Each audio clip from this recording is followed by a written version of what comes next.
যে ছেলেটা চায়ের দোকানে নেটো কাপ ধুচ্ছে রাস্তার ধারে, তাকে ডাকুন। তার কানে কানে বলুন, সুজলাং সুফলাং মলয়জ শীতলাং। হ্যাঁ, বেশ সুন্দর করে বলুন। যে মেয়েটা চাকরির নাম করে বনগাঁ কিংবা চাকদা থেকে রোজ সকালের ট্রেনে সেজেগুজে শহরে আসছে, শরীর বেচে চাল ডাল নুন কিনতে, তাকে ডাকুন।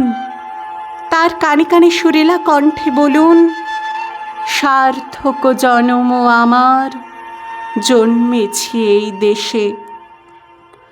যে লোকটা লটারির টিকিট নিয়ে দরজায় দরজায় ঘুরছে আর বলছে, বিশ্বাস করুন আমি ভদ্রলোক, আজ 10 বছর হলো আমার কারখানা বন্ধ, লক আউট, তাকে ডাকুন।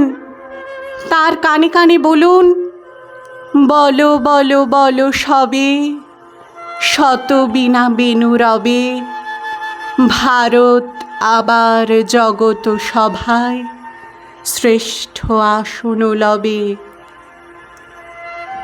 রাতের আকাশ কাঁপিয়ে অঝোর ধারায় বৃষ্টি নামলে, যে মা আজও লণ্ঠন হাতে টালির ঘরের দরজায় ঠায় দাঁড়িয়ে থাকেন তার খোকন ফিরে আসবে বলে, যে খোকনকে এমনই এক বর্ষার উন্মত্ত রাতে কালো গাড়ির পুলিশ ডেকে নিয়ে গিয়েছিল, আর পরদিন বরানগরের রাস্তায় ভোরের ঘুম ভাঙা কুকুর প্রথম দেখেছিল যার গুলিবিদ্ধ রক্তাক্ত লাশ, সেই মাকে ডাকুন। তার কানে কানে বলুন, হাম বুলবুলে হ্যায় ইসকি, ये गुलिस्ता हमारा, सारे जहां से अच्छा हिंदोस्ता हमारा।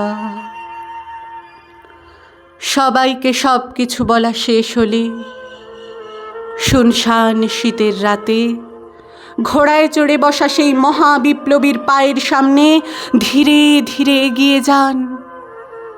ফাঁকা রাস্তায় রাতের বাতাসে কান পাতুন, শুনতে পাবেন সেই বিপ্লবী পুরুষের বজ্রকণ্ঠ, আমি তোমাদের কাছে রক্ত চেয়েছিলাম তোমাদের স্বাধীনতা এনে দেব বলে, আমি পারিনি, কিন্তু আমি আমার সমস্ত জীবন উৎসর্গ করেছি, আর তোমরা তোমরা